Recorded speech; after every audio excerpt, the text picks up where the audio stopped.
All right, welcome back to Resilient Voices and Beyond. I'm so excited. This is episode 41. It has been a long time coming. And I was talking with my guest before starting, and I was just like, stepping out into your purpose and just following, your dream. And this is one of my dreams, and this is one of my things that I feel like I'm called to. Um, and it's been interesting. It's been interesting, but um, it's always helpful when I continuously hear the support from you guys and hear the reassurance from my guests that this is something that is needed. So thank you guys that have been listening and following, and thank you to the guests that has been on, and thank you to my guests today. But without further ado, because I can speak all day, I'm going to have my guests introduce themselves. I'm so excited. Hi, we're so happy to be with you, and we've enjoyed chatting with you this morning. And it's just beautiful to see how God has just kind of brought us together at this right time, at this time. My name is Angela Marquez. My husband's name is Alex. He's sitting right here with me. And we are foster adoptive parents. We have adopted 3 sons. My oldest, we adopted at 9 days old. And then our 2 siblings, we adopted at ages of 2 and 5. We are also foster parents. We still currently foster. So far, we've fostered about 10 children over the past 10 years. We foster long-term, which means 6 months to a year. So we stay in it for the long haul. And it's just been a beautiful journey.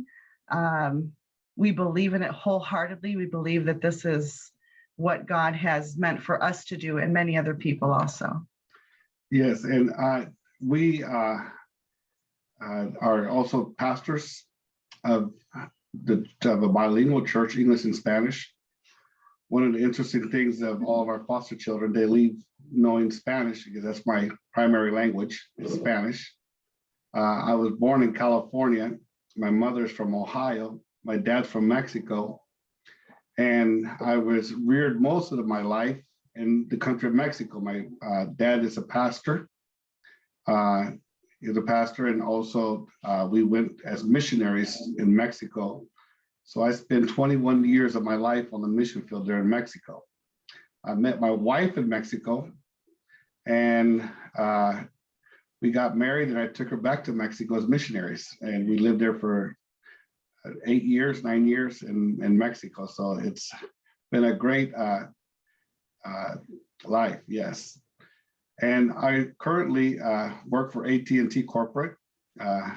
So that's, but right now, as I spoke with you, that I'm on a sabbatical leave. I also pursued my passion and took a 3-month leave to really dedicate and put the attention to, like the Bible says, that seek ye first the kingdom of God and his righteousness, and putting God first for these here 3 months. Yes.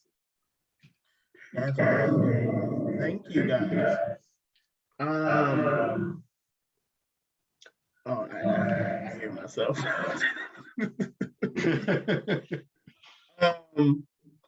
Well, I appreciate it, and I'm so interested into hearing your guys' story and tell, which brings me to my first question. When did this all begin for you? And what was that starting why? Well, we've been married 27 years now, and we believe that God does everything for a purpose. We've been married 27 years. I have never been pregnant. My husband and I, after a few years, figured out we could not have children. And so about 7 years. It took us 7 years before we adopted. But the Bible says that God opens and closes the womb. And we feel that for our lives, that God called us and chose us to adopt. And we adopted our first son domestically through private adoption. But after we adopted him, we still felt like there was more. And then we got into foster care. And that's what we've been doing ever since. So we believe that this is part of what God has chosen for us and for our lives. And it has been beautiful to see how he has healed us and our children and the parents that we work with. And we just fully believe that this is just part of our calling, just as we're missionaries to another country. We also feel like this is part of what God has called us to do. And it has brought healing to us also. We are blessed to have each other. Each child that has come in has been a blessing. And the love and the feelings have been mutual. Yeah, I totally agree with Angela. With my experience in my life, we've always been together, but as in the individuals, even though we're married individuals, one of the greatest success feeling as a father is be able to be a foster parent. The reason why I say as a father, because not only do I believe as being the name title foster parent, I become the father to these children during that time that I have, and it fulfills that their gratitude of being able to have these children in my care. I believe it's a great honor for me to be able to be a father to these children. We have all the children that we have had, the majority of the children that we have been at a younger age. So we're able to really instill in them the love of God, the love of life, and to try to show them that there is happiness. Right. And when we started out, for the first few years, we only adopted boys. Of course, our first child. Yes, our first child we adopted was a boy. Then as we fostered, we decided to only foster boys and what's considered older, which is like all the way up to age 10, because lots of times it's hard to find homes. And I'm just a boy mom at heart, and I love my kids. And I just think that they're terribly misunderstood a lot of the times. And so that has made us passionate advocates for children. And as time went on, we opened that up and have also begun to foster girls also. Yeah, so it's been interesting. I remember the first time that we fostered, because our first son that we adopted, he was 9 days old. Right. We adopted from an agency in Tupelo, Mississippi, a part of our church organization. They have a called Children's Mansion. And they, when we adopted, I mean, it was a miracle how that happened. We were traveling, we were missionaries traveling, and when you travel as a missionary on furlough, we traveling to recruit funds, and we go from church to church. So our life is almost on the road 24 hours. We got the call that there was, when they had a child for us. And it was the most wonderful thing, amazing. We don't have a house, we didn't have a permanent house, but God made a way for us to unify. Now our son is 21 years of age. He loves the Lord. We're so proud of him.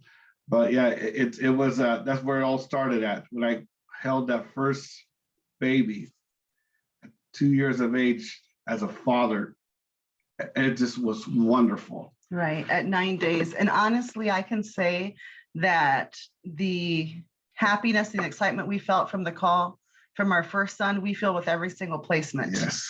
Because we never know what will come with it. We never know what God will do. We never know the outcome of it. And it's always exciting and beautiful. I know the kids are not coming from ideal places, and they're coming from a rough patch. And it's beautiful to be able to walk on that journey with them towards healing. And we didn't hear you. Oh, you muted. I still on mute, but you guys mentioned that you have fostered 10 youth throughout 10 years, I believe. Yes. So how have you guys managed, and you can correct me if I'm wrong, how have you guys managed if there has been reunification, and like how have you balanced that for yourself? Like, because you guys do long-term fostering. Yes. So you have built connections. You know, Right. you have seen the hurt that they probably came Mhm. into your house with, and what have you. So how have you guys managed that as foster parents, you know, and adoptive parents, supporting that youth, and seeing the hurt from the beginning to where they transition to when they have to go back home or go to a kin or whichever? Yes, that is a very good question. I think this is the beauty of foster care, especially the long term. Is one, you're able to establish a relationship not only with the children, but with the parents. We have found out that if we become not only an advocate of the children, we become an advocate of the parents. We're building a long-term relationship with their child. If we become an advocate with the parents, most of the time, most of the parents children that we have been fostered, we still have real good communication with the parents and the children, because we became not only advocates of the children, but also of the parents. We've been their cheerleader, said, hey, you know, we know that you could do the requirements that the state is asking you to do to fulfill for the reunification. That is very important as a foster parent. Usually there's a stigma between the foster parent and the biological parents, and there's always a little of a tug of war. But I believe that if you want to if you're searching for a long-term relationship with that child, because the state's first goal is to have reunification with their parents. They try very hard. Right. And I agree with that. I think that their child is going to be able to do this best with his own biological parents. Yeah, and we're pretty passionate about reunification because, like we said, we're pastors. So for the past 27 years, we've watched people change. We've watched people take the tools that are given to them and make different decisions and better their lives. So we know that given the correct tools, parents are able to get on the right path, and with the right support, are able to mostly come into reunification. And we've had some great stories come out, you know, and some of them we didn't have a good relationship while we were fostering, but after the children went back home, we became very close to the parents, whole families, single men. I have to shout out to the single dads. There's a lot of single dads out there that don't get enough kudos, because there's a lot of men out there that are raising boys. We've had one man, all boys, and he did the work and got his kids back, and they've never been back in the system. And it's been over 7 years. So it's beautiful to see the healing. It's beautiful to see people succeed. It's beautiful to see people come out of those broken places.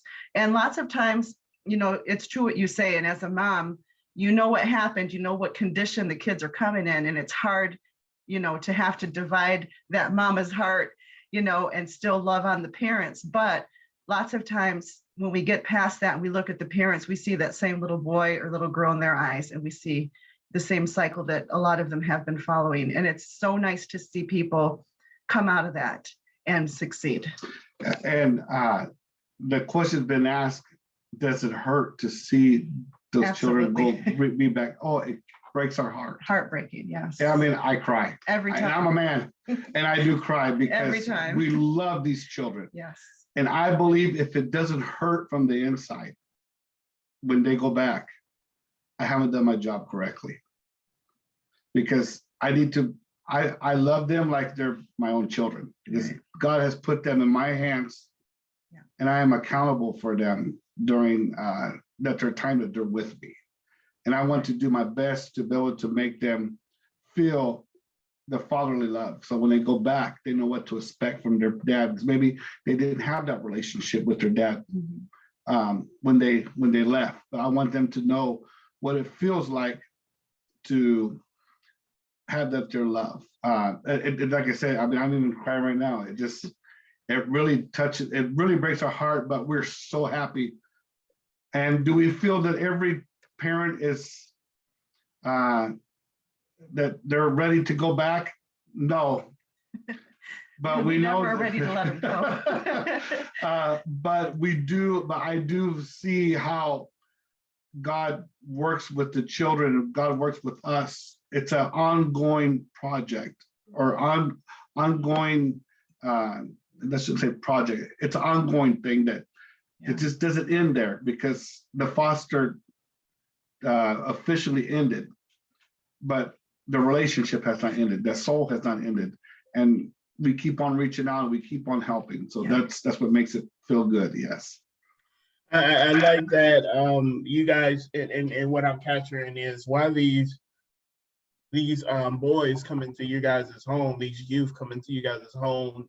One of the first things that you guys do is like sow a seed, and them, and that may be through showing them you guys' walk, you guys' talk, how a stable home supposed to be like, through consistency and structure, and hope. So even if they do go back to their parent, and their parent, so for some reason, hasn't gotten it all together, but got their kid back, that youth now knows what stability looks like. Yes. So, they know what the standard of where they're supposed to be. So, us people that, work in this system hopes that when we sow those seeds and we provide stability or resources, we hope that shows that they're worth more. They're deserving of more. So when in terms happen, hopefully it doesn't, if something does arise, that youth can now know that they have a voice to advocate for themselves. Yes. So I love that. I want to take us back, let's walk through.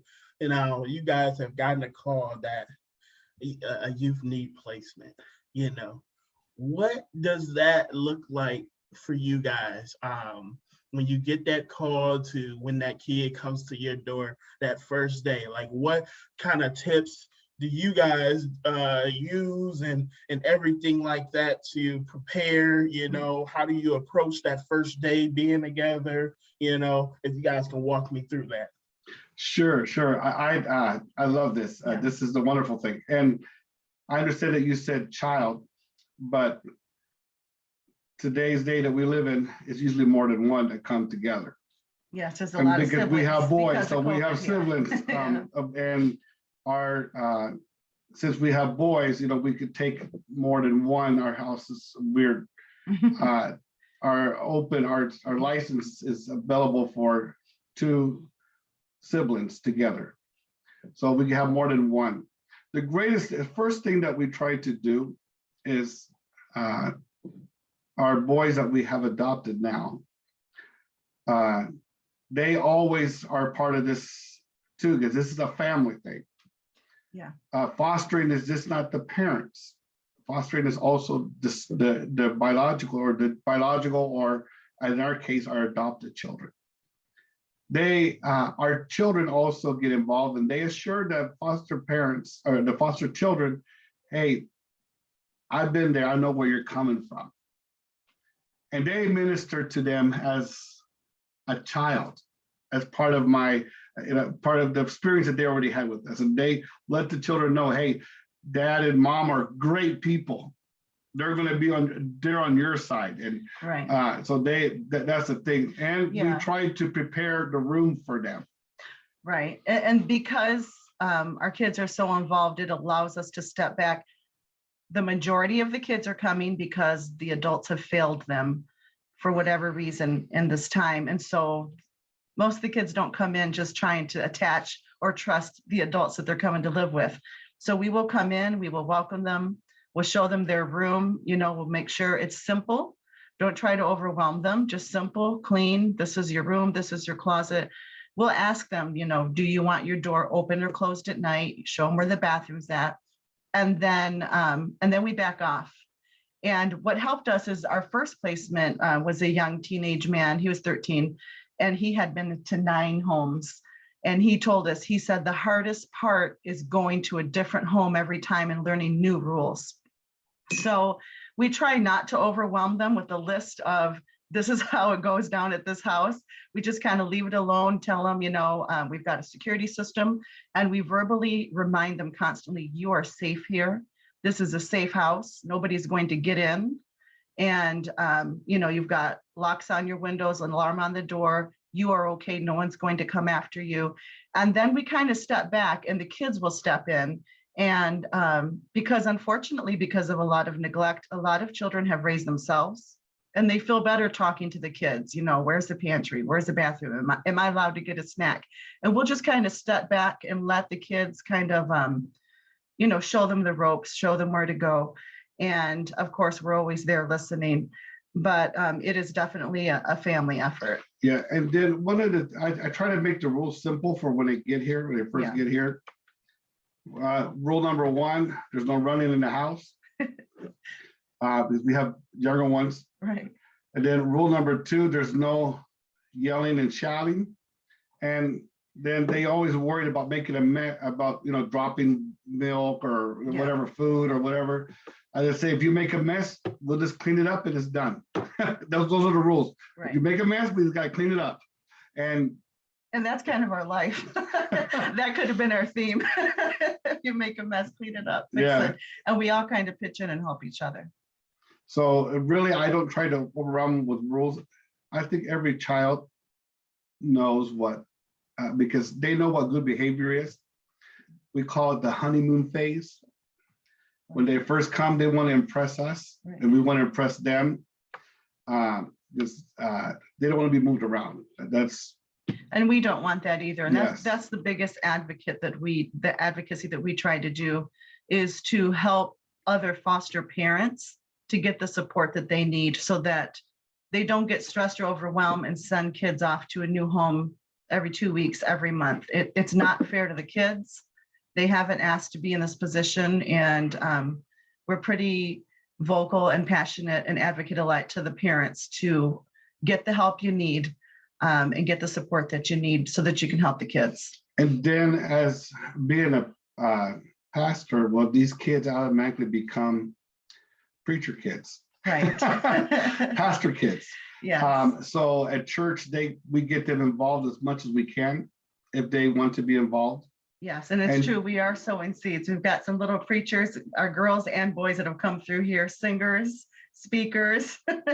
They're coming up. Yeah, so we get them involved in church, and they really enjoy the church. Now, what can be a little bit of a challenge sometimes is, and this is the good part, there's always challenges to everything. And I look at it as a challenge. Some people look at it as not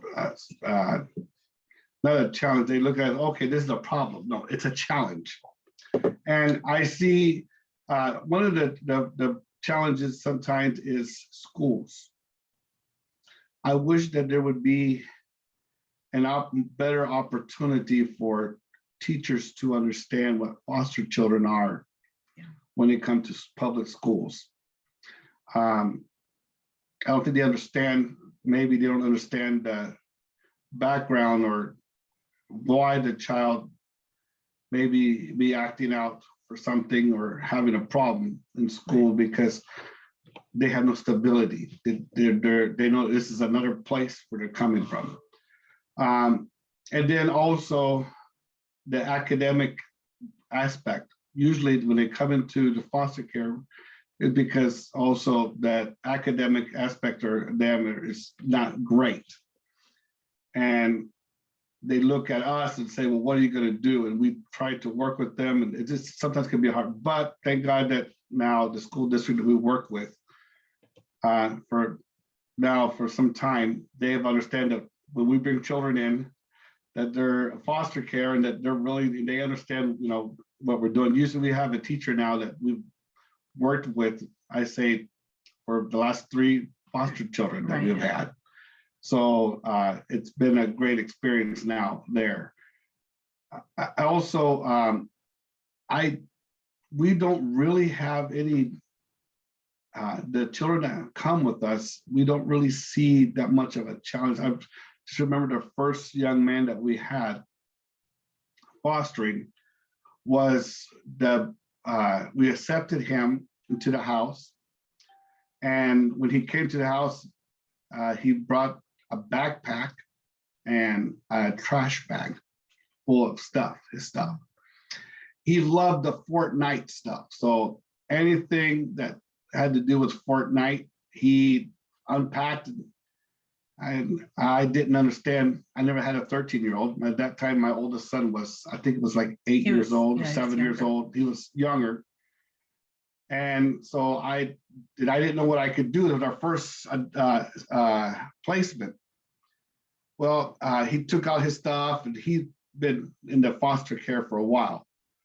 And he took out his stuff, and my wife went. We took him to school.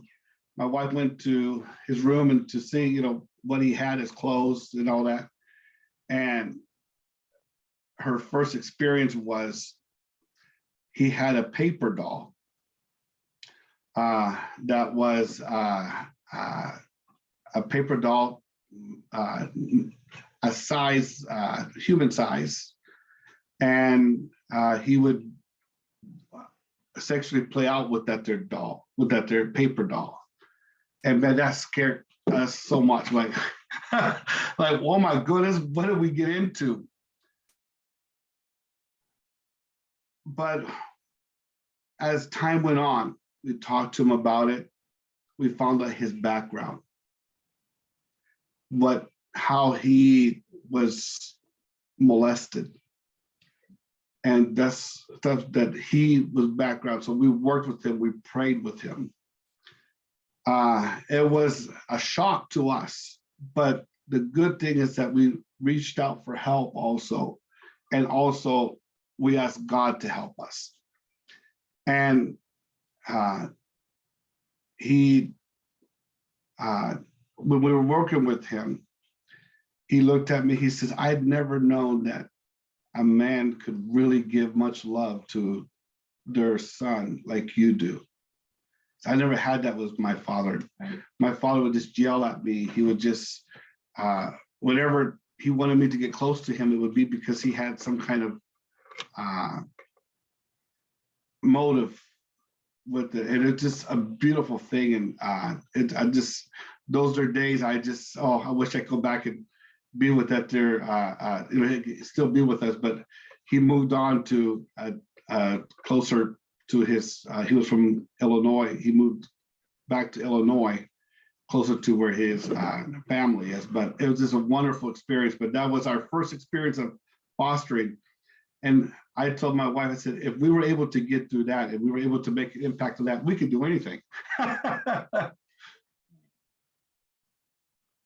Yes. Definitely. That's just so lovely and so powerful. And that leads me to my next question, which I was going to ask.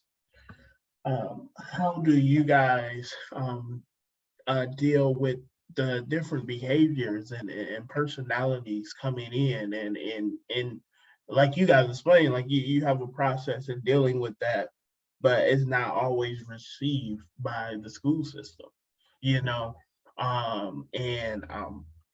my process of advocating, that is an ongoing issue because as you guys get new kids and stuff like that, stay the school system, get used of, okay, this is how we're going to work with this one. Then another person comes along, now they have to fit their, whichever works, with them and what have you.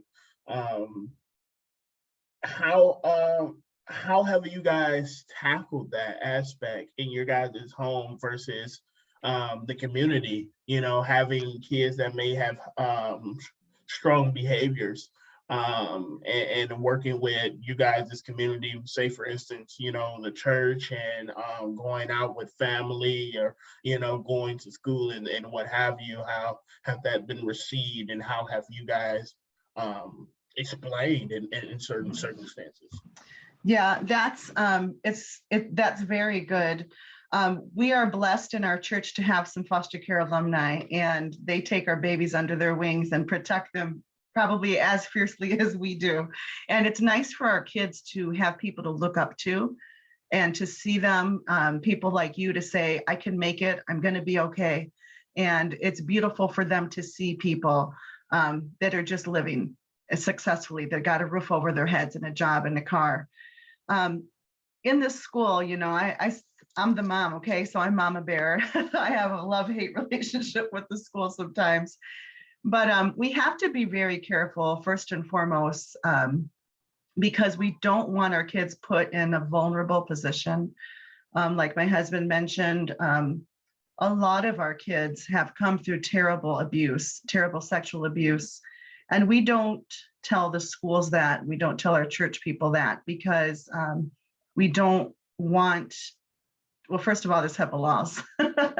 But secondly, besides that, we don't want to put our children in a vulnerable place. And because of the stigmas. You know, when we start talking about sexual abuse, everybody kind of tenses up right away, even those of us that have been around it a lot. And so it's hard for even adults, educated adults, to look past that and work with kids sometimes. So we have been very careful and walk very gingerly around that. We will tell the teachers with the kids that, because there are kids that cannot be touched, they do not want to be touched for all the right reasons. And so we'll tell the teachers, do not lay your hand on the shoulder, nothing, just do not touch the child at all. And so we try to set perimeters without telling everything, telling all of their story, because we don't want for people to judge our kids according to what was done to them, not of their own choosing, but just something that they have had to live through. So we're very careful with that in the community and within the schools. And it's funny how you talk about, I'm also one of the facilitators at our adoption agency for trauma-informed parenting. And one of the funny things about trauma is what you're saying, personality differences. We have siblings, we've had a few sets, 3 sets of siblings. And it's funny how they can be in the same house, grow up in the same house, go through the same exact trauma, but each child reacts differently. And so personality has a whole lot to do with it. One child, that has a more open, charismatic personality, their personality makes way for them. They talk. They work through things easier. Where our kids who are a more quiet personality, it's harder for them to open up, to trust again, and to work through whatever they have been through. And so personality has a whole lot to do with it. And that is a hard thing at the schools, because the kids, lots of times I feel like adults think, well, they're siblings. The one kid did good, the second kid, we can do the same thing. And that's not true. Each child is different. Yeah, and one of the things is that there's the children, they attach different. One sibling may attach more to my wife. Right. Another sibling might attach more to me as the father, depending on their experience, who they were attached to. Or what the abuse came from. Yeah. It really makes a big difference. Right. That when you're foster care, there is no discipline is very, how would I say, you have to be very careful of discipline. One, because you have to look through the lens of these children's eyes. Right. They're in your house not because of them, but because of their parents. But they had to learn how to survive their life from it. Right. So a lot of their behaviors come from survival. So you have to look at it that way. And I think that when you see it that way, you begin to understand how to facilitate behavior correction or advice to them. Yeah. What's going to work. And that translates over to the schools. And I think that's why a lot of our kids have trouble in school, because they're still just trying to survive. And, a lot of us, who are brought up old school are so big on respect, and you're going to respect me, and, you're going to walk the line and obey every rule, and not really seeing where the kids have come from and seeing through their eyes, seeing where they're coming from. They all want to be safe. They all want to be loved. Everybody does. It's not just a foster care thing. Everybody wants to be loved and respected and protected. That's all of our goals. And we do try to advocate that a lot with the Sure. schools. And I think that when you start listening to the children and meeting their needs, and they begin to trust in you, behavior, really honest to God, behavior is the minor concern. Right. Once they know that you're there for them and to help them, they begin to love you. And anybody who loves respects. That's the way it is. Now they are going to get upset. They may in the beginning, after there's a little struggle, a challenge of they want to see what your limits are, and you let them know what your limits are. But we have never had children that we say, oh man, their behavior is beyond what it could be, because we show them love. Love, Right. The Bible says, covers a multitude of sins. Now, publicly taking the children out. At the beginning, the first month or so, we don't go really much publicly. Because we don't of their go out to behaviors. eat because of Yeah. the behaviors. Right, because lots of times when we have younger kids, we had one, he would tell his story to anybody. I am sorry to so many old ladies that have just gasped in the Kroger's supermarket because they said, my daddy did, and just blurted out whatever before I could stop him. And, some of our kids have just tried to tell everybody what happened to them and why they're here. And we just say, no, you don't have to tell everybody. And, people can't handle it sometimes. They can't handle the whys. They just see the cute little kid and they want to know the story, but the real truth is they cannot handle the truth of it. But, going back to that, and you mentioned before, a lot of our kids and even their parents have never been told that they're worth more than just what they are, their body, more that they are, that they're beautiful and that they're smart and they're creative. Just one of our girls had a birthday a couple of weeks ago, and I was just telling my husband, I told her, don't forget. And we do this. And like you said about sowing seeds, when we know a kid's about to go back, there's like this sense of urgency. And even with, my foster daughter that just had a birthday a few weeks ago, she's not with us anymore, reunited with kin. And, but still, we still feel like we have to constantly say, you are worth something. Don't ever let anybody tell you you're not, you're smart. And we tell that to them and to the parents, because some of the parents haven't heard it either.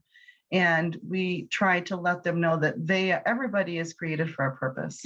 Yeah, and one thing that, but we don't go out really public places the first month because we're still working with them, Building a relationship, and also them seeing what kind of parent we are. But after that, we go to anywhere publicly, and their behavior, they know what we expect. Right. They're happy to be where we go. They're happy to get out of the house. They're happy to represent part of our family. And we could go to a restaurant that their first month, we're teaching them how to use the fork and knife. We're teaching them, any etiquette that there is in the house, and they're happy to learn it. They want to learn it. And that's the awesome thing, is that we could take them to any restaurant. After that, to eat, we can take them to any public place, and they're going to fit in just like anybody else. Right. Yes. Thank you for that. My next question, I'm going to kind of combine it. Is, because we spoke a little bit about the school and what have you, and I know this may be different, for the ages that you guys have had, but have you guys experienced having to do a IEP with any of your kids, and what was that experience like? Because I know sometimes schools are not receptive to trying to get an IEP, or there's a lot of a lot of advocacy from the foster parent or whatever. And the other part of that, leading from that is how have you guys managed your own personal mental health and self-care versus also the mental health and self-care of the youth coming into your home? Well, yes, and yes. All the kids eventually have to have an IEP or what's called a 504. It differs because like my oldest has autism, he's high functioning autism.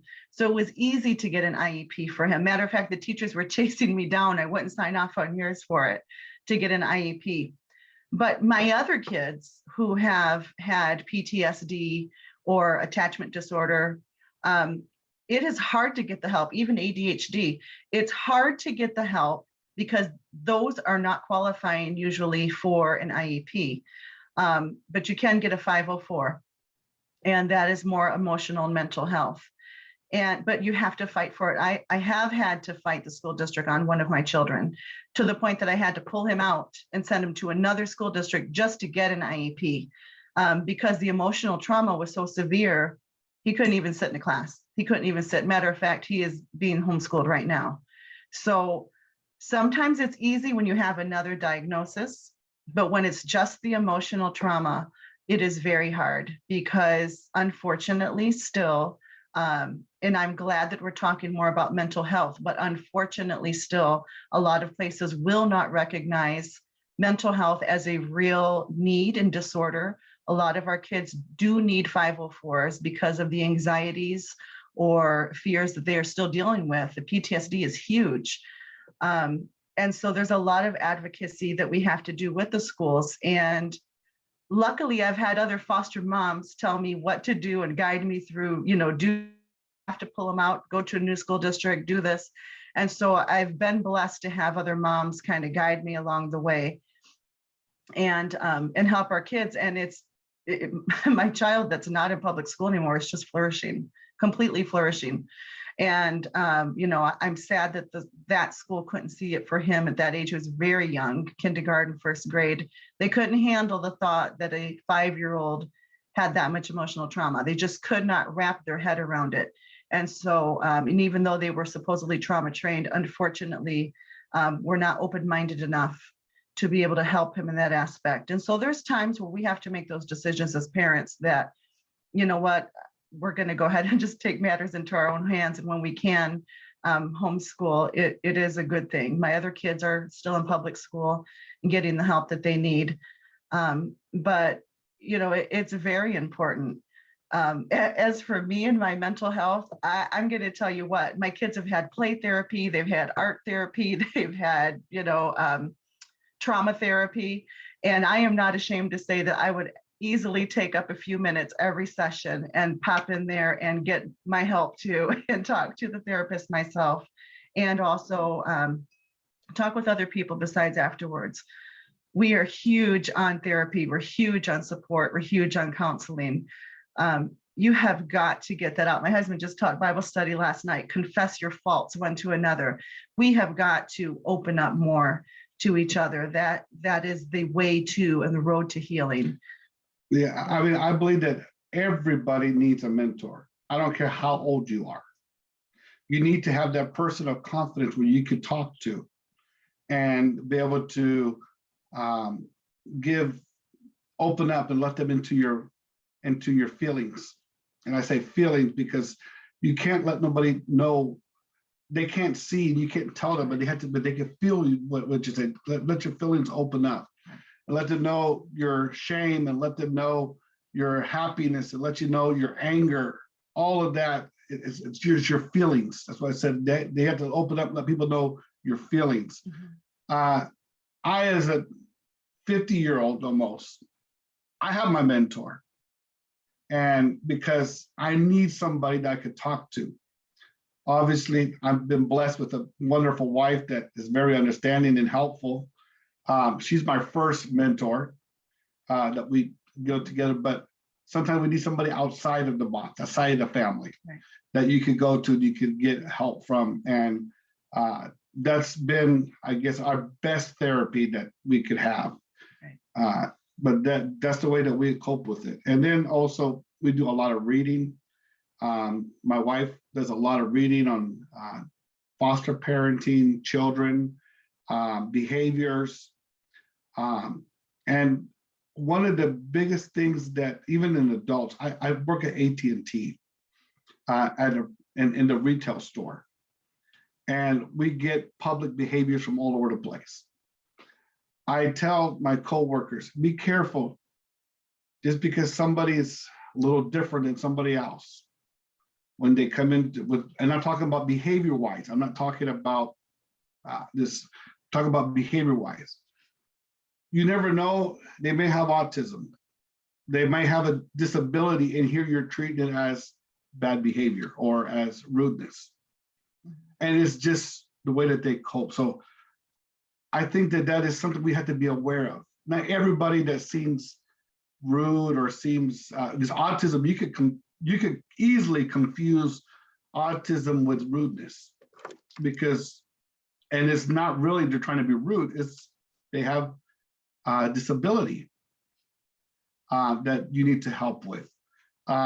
So whenever I tell people, always love, if you love somebody, even though they're being rude to you or you don't like the way that they're acting, if you show love, always is going to make a difference in the other person. And I think that that is the biggest thing of mental health today, is that we have to be able to look at them not through aggression or not through rudeness. We need to look to them with love. That is really a big thing that we have. Yes. I love that. Looking at it from a different lens and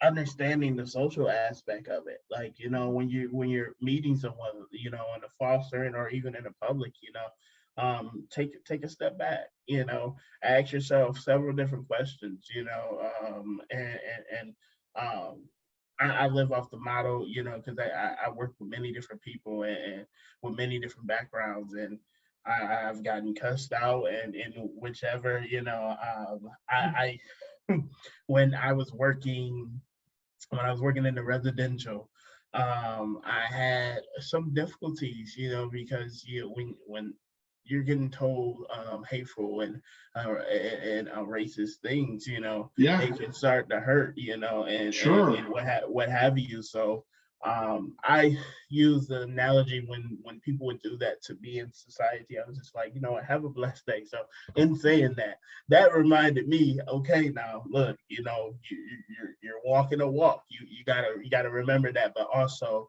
I want them to know that, you know, even though this is what they may feel or, you know, whatever they may be going through, I'm gonna pray for you. You know, I'm gonna support you, and I hope, you know, the next encounter, you know, is better. But I think that is the answer. That's the answer. If they feel that you're genuinely trying to help them, they are going to open up to you. That their wall is going to come down. That is the answer to all this. I think that the majority of people that, instead of offering help, they want to confront, they want to battle against what they're facing. And I think that that is where the problem that we have in society right now is, that instead of stepping back and saying, hey, I'm going to help this person, that is whenever they feel challenged or they feel disrespected or they feel something's not right, they want to put on the defense mode instead of on the love mode. Sit back, let me see what I can do to help. Definitely. And I spoke before on one of my other podcasts, is, you know, sometimes we have to listen to hear and to receive, instead of listening or, you know, being in part to respond. You know, there's not, sometimes we, you know, as hard as it may be, we don't always have to respond back to something, whether it be an action or, you know, words. But I appreciate that. I'm as we going into, you know, the end of our time here, I have a few more questions for you.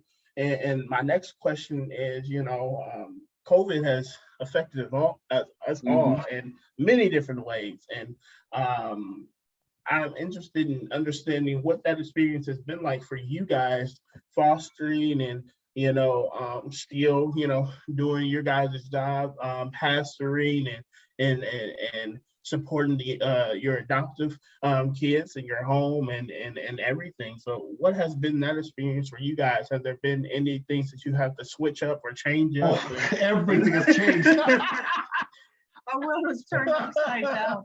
That's the whole reason why we're homeschooling. I had put my son, like I said, I pulled the youngest out of the school district and put him in a new school district, and they were able to give me an IEP. But then COVID happened. And so everybody was at home. And being at home, I know it's been different for everybody, but for the most part in our home, being stuck home together, we had to stay together, brought a lot of healing. Our kids have been, our younger ones that we've adopted, we're going on 7 years that we've been together. And I can honestly say that we just bonded. We just bonded because of COVID. It takes a while. And, a lot of people talk about adoption and bonding, and it takes time. And it took us 7 years. Well, let's say 6, or even 5, beginning of COVID. But it takes a lot of time. But when we were forced to be together 24/7, a lot of those walls had to come down. And I am happy to say that, our kids are attached to us now, where before I don't think that they were. And they were able to feel like this was their safe place. Because when COVID happened for kids, through a child's lens, that was scary. And so all of a sudden, home became the safe place. And so they were able to lower those walls and attach to us. We also had a placement during COVID. We had a foster placement. We had a teenage girl. And I'm sad to say that it was hard because everything was virtual. Therapy was virtual. Visits were virtual. School was virtual. And I feel like everybody kind of went back to this black and white, very rigid, full of stigma things when they looked at a foster kid. And I felt terrible for her because of that, because people were just looking at black and white. And as we're coming out of COVID, I feel like we're having to push past that black and white. And like my husband said, look at people with kindness and see, we've all been made to sit in it. We were talking about that before. During COVID, we all had to stay home. Everybody has been made to sit down with their own thoughts. And a lot of adults and children alike have had to face many fears and things that have been going around in their heads. And I feel like it's been healing for many people. But I know that also too, it has brought up a lot of things. And once again, we totally promote counseling, therapy, to talk through it. We are not alone. We're meant to be connected. Yeah, but like, mask wearing, mandate, stay home mandate during that time. I think that it helped a lot of us to be able to understand discipline. And those who had problem with discipline, it was tough for somebody to tell you, okay, you can't go nowhere. Right. You got to stay home. You have to wear a mask. And I think that is the biggest problem. And then also it didn't help that it became a political thing. Right. But I think that is what really got into us as human beings, is somebody as an adult telling me I have to wear a mask to go into a store. I have to wear a mask to go to the public places, telling me what I have to do, and I'm an adult. I think that there was a good thing for us as adults, is to remember, hey, we are under authority. One of the greatest things that I teach on the prodigal son, he was, for those who don't know what a prodigal son in the Bible, he was a young man wanting to leave his house with his inheritance. He was ready to go and to live his own life. And a lot of people condemn him for leaving his house and taking his inheritance. I don't believe that there is the problem that he had.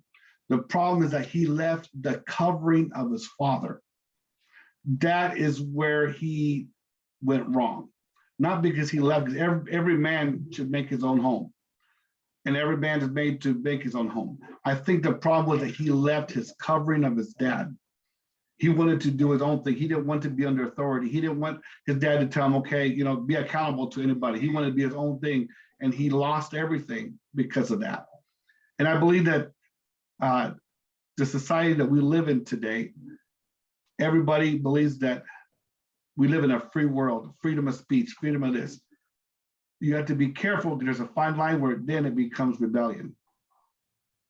And I think that that's just where a lot of it comes in hand with it, comes to light, is we got to be able to make the difference of understanding where's freedom and where is rebellion. Where does that fine line works? And so it did change our life. Yes. Definitely. And I asked that question about mental health and about COVID, a lot. I asked it, because there is a lot of stigma surrounding mental health. And you guys have heard some of my other podcasts, where I talk about, I'm a faith going person. I've been walking this walk for as long as I can remember. And I came to a place where I had to realize that you can't just, it's good to have the faith. It's good to have that spirituality and that ground and that foundation in God. But also I knew that, it was some trauma there that I needed to heal from, and I needed to seek some counseling. I needed to seek a source, a resource and some mentorship, as you guys have said. I'm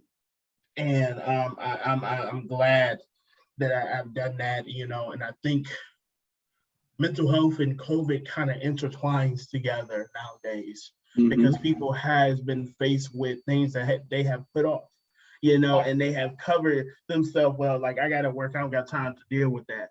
Well, when COVID happened, everybody, unfortunately jobs were lost and stuff like that. So now people are in that apartment, sitting in that room with self for the first time in years.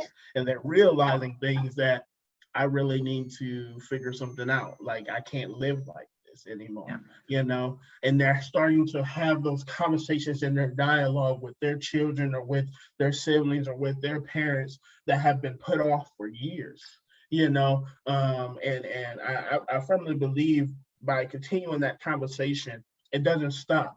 Now that mask mandates have changed, now that there's vaccines out there, and I'm hoping by continuing to ask that question on here, that I can keep those dialogues happening in the home for at least the people who are listening and sharing this. Yes. My next question is, what's next for you guys on this journey that you guys have embarked on? And after that, what tips and tidbits do you have for the audience? Well, one of my profiles on one of my adoption sites is just one more. And we do want to adopt just one more. And we are still fostering. Our license is still open. We have recently had, for the first time, one of our girls come back around. Our license had actually been closed. We were focusing on adopting, but when we found out she was coming back, we opened it up because this is home. She's my girl. And so we wanted her to come back here. And, we opened it up and we left it open because we found out we thought our time was done, through COVID. We thought we were done fostering, and we're not. We're still here. And so the future is still continuing to foster, continuing to advocate, and hopefully grow our family one more. And maybe God has more, we don't know, but at least one more. And that's it. My biggest tip is, don't wait. If you think if you feel God calling you towards adoption or foster care, and it doesn't have to be like my story. It doesn't have to be just because of infertility. I have plenty of friends who have bio kids and foster kids or adoptive kids. God calls all different kinds of people. But if you feel that God is calling you to foster or to adopt, do not wait. My only regret is that we waited. I feel like we should have fostered sooner. When we got our first placement and even our second placement, we said, why did we do this sooner? Why didn't? And so don't be afraid of the myths. Don't be afraid of your heart getting broken. Don't be afraid of getting attached, and just go ahead and do it. Yes, I feel the same thing. It's just, it's wonderful. I think that the reward comes when you see the change in these children's lives, and not only the change that you're helping to make in their lives, but also in their parents' life. I mean, I feel so great that I'm able to be a part of those parents to change and make themselves for the better. and with those parents that we have relationships with still. It's just wonderful to see when whenever they introduce us to their friends or family, they say, well, this is my mentor. I seem like I just moved from being that they're foster parent of their children that they lost to becoming their mentor. And that is just wonderful. They call for advice. They call to whenever they have needs, or they also call to even to tell me happy birthday and Merry Christmas. Their children come spend the weekend with us. So it's just a wonderful feeling that you're able to help somebody in life. And I think everybody wants to be that hero. And it's a good way to be that hero to help somebody. Yes, that is so awesome to hear. I love that transition and that guidance, to keep that going. One of the biggest things that I've been finding myself advocating about recently is the prevention, and for me, prevention starts at the root. Yes. When I trace back, why I ended up in care, because I couldn't ask the questions to my mom. My mom had passed away, but also before she passed away had several strokes. So that conversation couldn't happen when I got to a place to be able to have that conversation. My dad is who knows where, but I couldn't ask these questions that I wanted to ask. So what I did was trace the history, and I realized that my parents cycle, and for me, prevention starts at that root where we need to educate, support, be that resource. I think, and I'm still young, but I think back in the day where, you had those blocks and everyone had their own struggles, but there was rallies of families that supported each other. When someone lost their job or something happened, they brought the box of canned goods and whatever knickknacks that they had to support that family, and I think of that analogy in the sense of our human services and our child welfare system. How can we take that box of we see you hurting, we see you going through something, and put that in the aspect of helping people keep their kids, or re-educating them on cycles that they have adapted as in habits, so it's really inspiring. Yeah, I tell you, I believe that there should be a law that every young person, before they become a parent, they should be a foster parent. It would be very helpful for a lot of parents, young adult parents that are becoming parents, for them to be able to foster the beginning and to really see what parenting is about. Yeah, and basically what he's saying is that everybody should take the classes, because it's not just the parents, it's not just the bio parents taking classes. We've got to take a ton of training and a ton of classes. Right. And yes, the educating, we teach, the reading and the writing, but we need to teach more on parenting. And you're right that, that starts at the home, it starts educating. And I'm just proud of this new generation that's coming up and that's reaching out and seeking the help and getting it and breaking those generational chains and cycles. And it's just, I'm excited to meet you finally face to face. And, I see you and I see my sons in a few years, I know my boys are growing fast, and it's just beautiful to see, young men just growing up and succeeding and breaking those cycles. And I just thank you for that. Yes. Thank you. I appreciate it. And, you made me think of like home ec, if we, all schools had home ec to really teach and had a section in that talk about, parenting in intense circumstances, that would be game changing. But unfortunately, our school system is different now. So, we're working on it. Yes. But it has been an honor and it has been a privilege to speak to you guys. I'm glad I've had this opportunity to hear your experiences, your truth, and you guys being completely open and honest and vulnerable for myself and for the audience. I truly believe, your guys' story is going to be helpful to some of the audience members listening, thinking about adopting or fostering, or are adopting and fostering, and just needed some tips that you probably answered, and some questions that you probably answered today. So, excuse me. I appreciate it. I would love to have you guys back on in the future, Sure. To talk about, some more intricate points that you guys have probably gone through on a more topic-based, central to you guys' heart. But this is our time, I I want understand. to be Yes. respectful. I want to be respectful of you guys' time. And it has been an honor. 41 episodes. That's Yes, great. I started this January 7th. I released my first episode then, and here we are. That's And I awesome. just want to say thank you for being on. Well, you Thank also, well, thank you for making that your change. And like I said, you can be that superhero. Yes, and you're a wonderful resource for us Yes. too as foster parents. And thank you. I told you before we started, I wish I had you a few years back, but I'm happy to know you now. Definitely. Yes. Please stay connected. As I get ready to end this out here, as the same thing, COVID is out here. It is real. It is doing this thing. Yes. Not to get political, but if you're thinking about getting vaccinated, go ahead and do it. Amen, Do your yeah. homework, your research, or whichever. If it's not for you, I respect that. I'm not gonna judge or whichever, but do make sure that you're taking the right precautions to make sure that your village, yourself, is safe.